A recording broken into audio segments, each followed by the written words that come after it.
All right, and we're going to go ahead and get started here. So the first main topic that we are looking at in Algebra 2 is solving equations. And so equations are really a foundational piece of everything we do in algebra.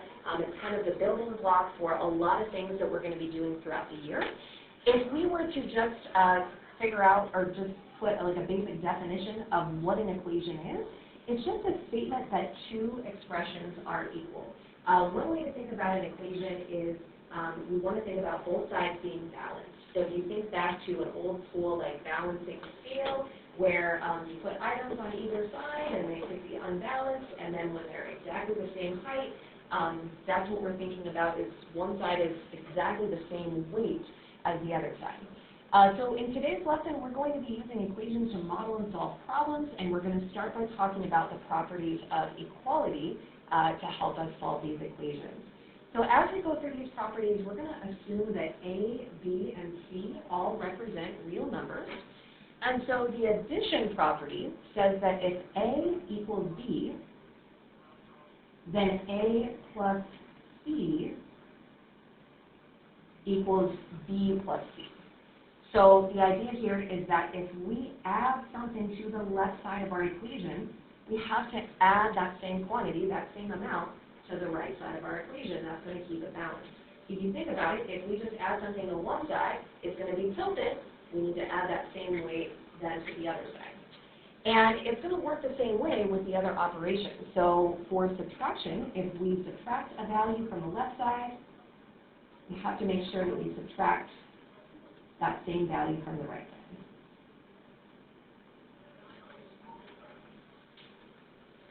All right, for multiplication, if we multiply the left-hand side by a number, we have to also multiply the right-hand side by that same number. And the symbol that I used here, this is one of those symbols that was on the Invisible Math poster. This is one symbol that we can use for multiplication. Anytime we see that little dot, it means to multiply. All right, and then finally, it works the same way for division. So if we divide the left-hand side by a number, we have to divide the right-hand side by the same number. Now, the symbol that I'm using for division here looks like the fraction bar. And it's going to work the same way when we get into actually solving our equations. Did you know every single fraction is really a division problem? It's really the numerator divided by the denominator. Now, one special thing that we need to be aware of when we're dealing with fractions is that the denominator part can never be 0. In algebra, we cannot divide by 0. So I'm just going to add a little note here that C, whatever that number is that we divided both sides by, is not allowed to equal 0.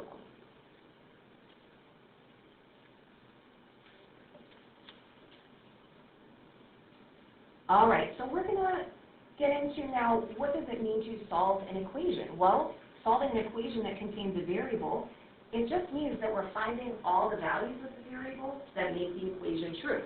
And that value is called the solution of the equation. And so how we find the solution is we need to isolate the variable on one side of the equation.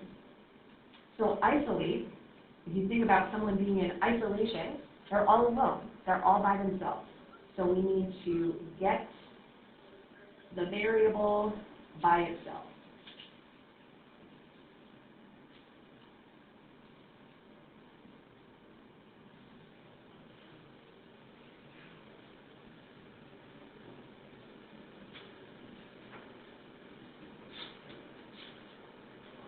And the way we're going to do that is using inverse operations.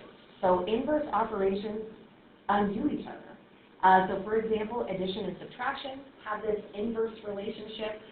Multiplication and division also have this inverse relationship. So we're going to begin by just looking at some really simple one-step equations, which is exactly what it sounds like. We're just going to solve it in one step. And we're going to go through all four of our operations: addition, subtraction, multiplication, and division. So we talked a little bit yesterday. So in the How Much is in Notebook problem, we had a quantity that we didn't know what it was. It was that subtotal on the receipt. and we said, well, we can use a variable, we can use the letter x to represent this unknown quantity. Now, one-step equations, the ones here are pretty simple. There's definitely more intuitive ways that you can solve ones like this. Like, for example, there's a cover-up method where, like in this one, you can think about covering up the x and just think to yourself, like, what number plus 4 equals 12? What number plus 4 equals 12? 8. So that's one way we can think about it. To show our steps using inverse operations, what we're going to look at is, okay, we need to get this variable x by itself. And what I am noticing here is that that x is adding a 4 onto the end. And so if I want to undo adding 4, I'm going to subtract 4 from both sides. And the way that I'm going to show my work here, I'm actually going to start by drawing a vertical line right below that equal sign, because that's going to help me to have an organized way to separate the left side from the right side. And then I'm also going to draw a horizontal line down here so that I can show what was the result of doing that inverse operation. So what we can see here then on the left-hand side is that, well, if we have some value x, if we add 4, but then we subtract 4, we're going to get right back to where we started. They're going to cancel each other out. And so if I put a big circle around this, I should see that these are opposite signs. So we've got a plus sign and a minus sign.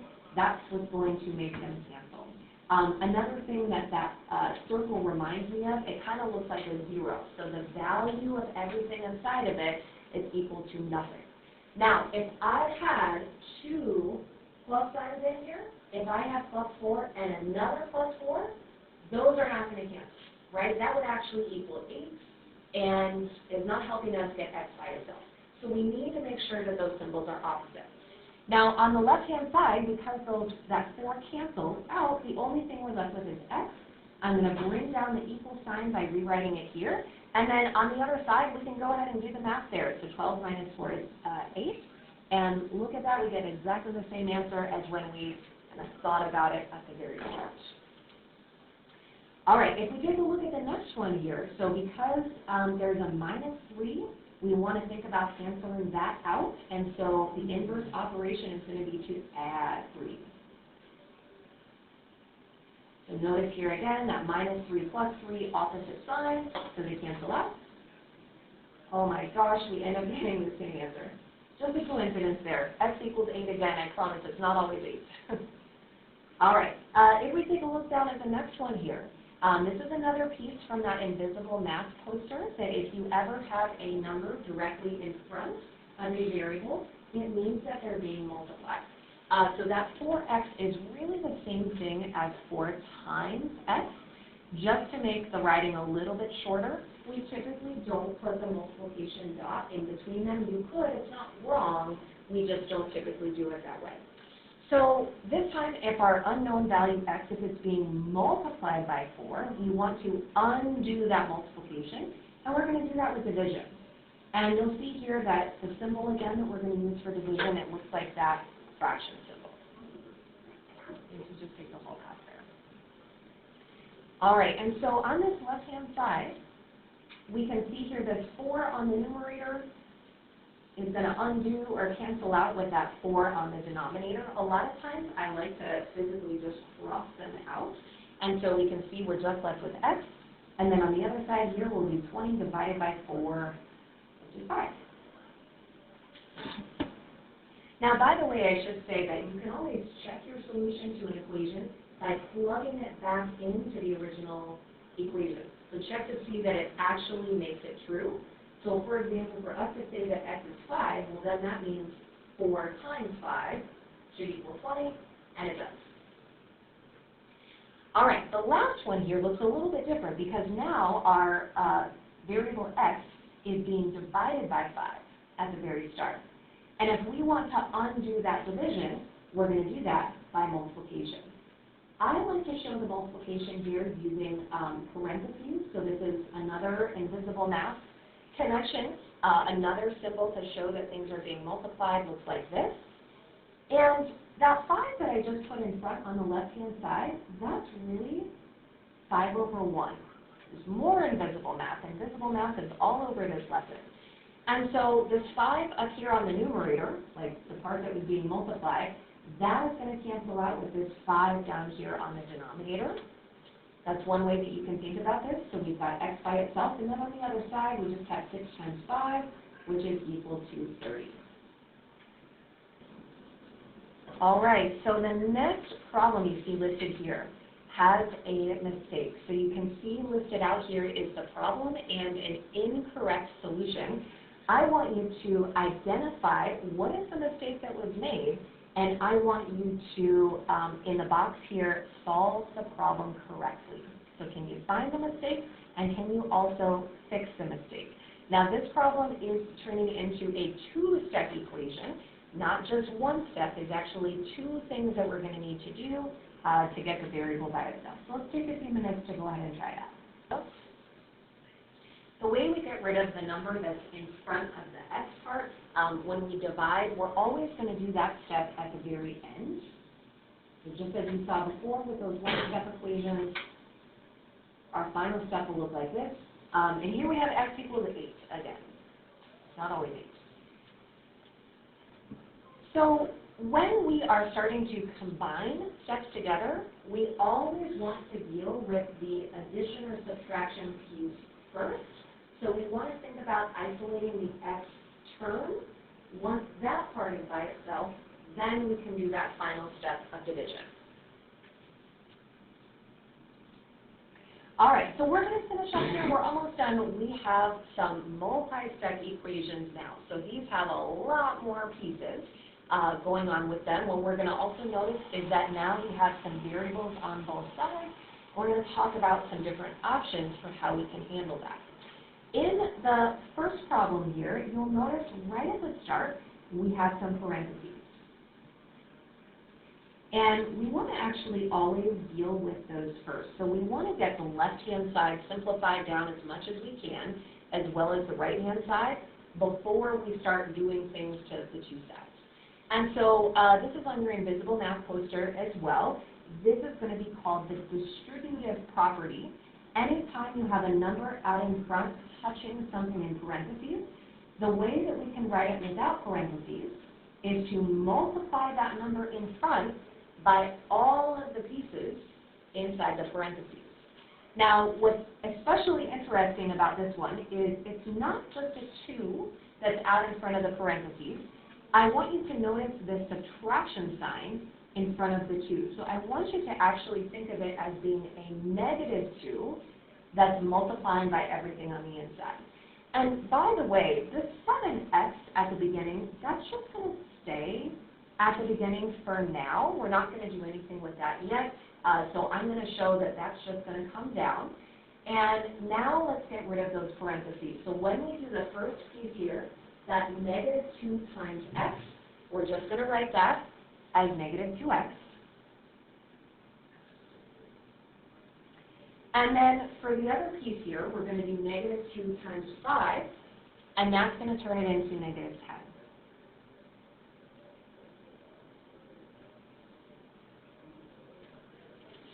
All right, so distributive property, looking for parentheses, is one part of simplifying.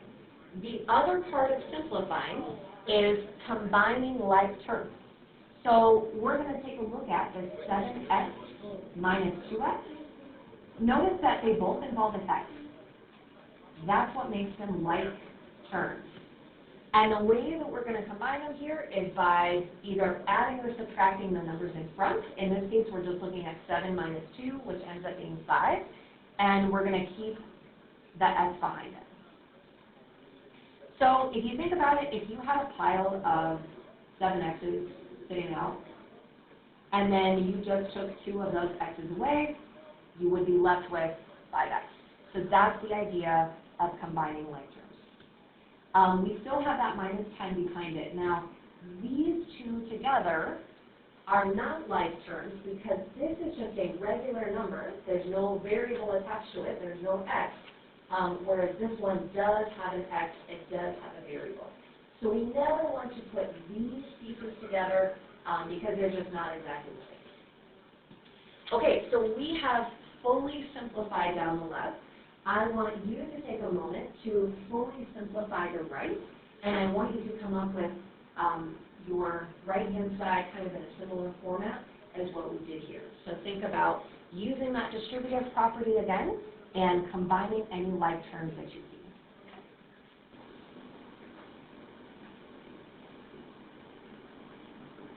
All right, so I always like to draw the arrows here when I am distributing, but we're going to think about the same thing. So first we're going to do 3 times x, which is 3x. 3 times negative 2 is going to turn it into negative 6. It'll look like minus 6 at this point. And then we don't want to forget to bring down the plus 18. All right, now when we think about combining like terms on this side, we actually only have one term. There's only one piece that has an x attached to it. So when we actually look at the other two terms, they are both regular numbers. Neither one has an x, and so those are like terms together.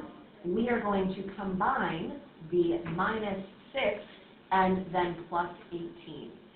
So if we combine those together, if you think about it in the other direction, you could do 18 minus 6. It turns into positive 12.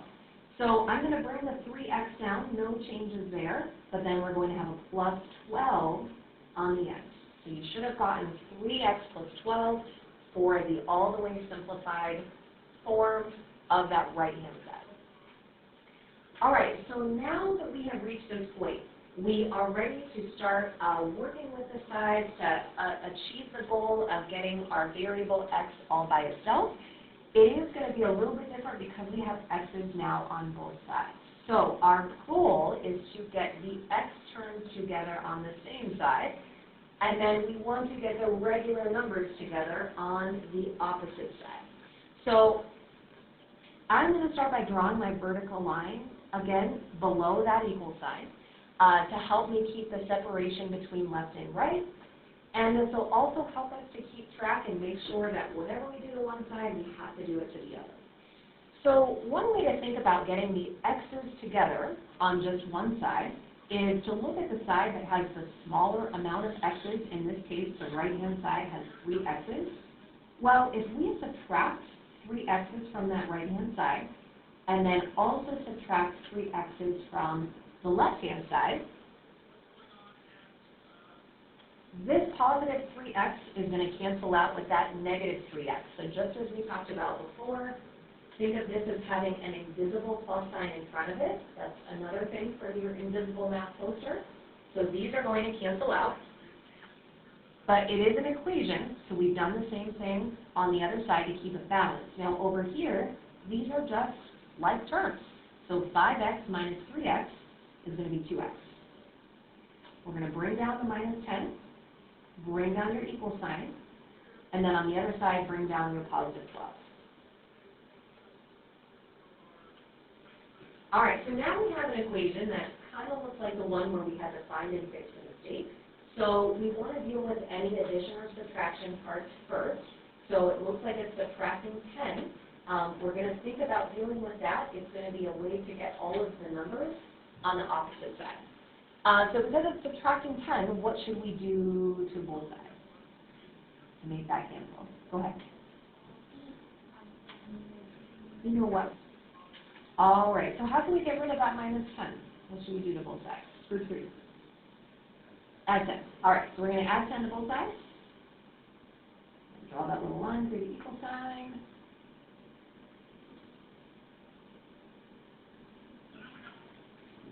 All right, so these are opposite signs, so we'll go ahead and cross those out. So we've got 2x equals 22. Now we just have one final step because x is being multiplied by 2. We're going to undo that by dividing both sides by 2. And we should get a final answer of x equals 11.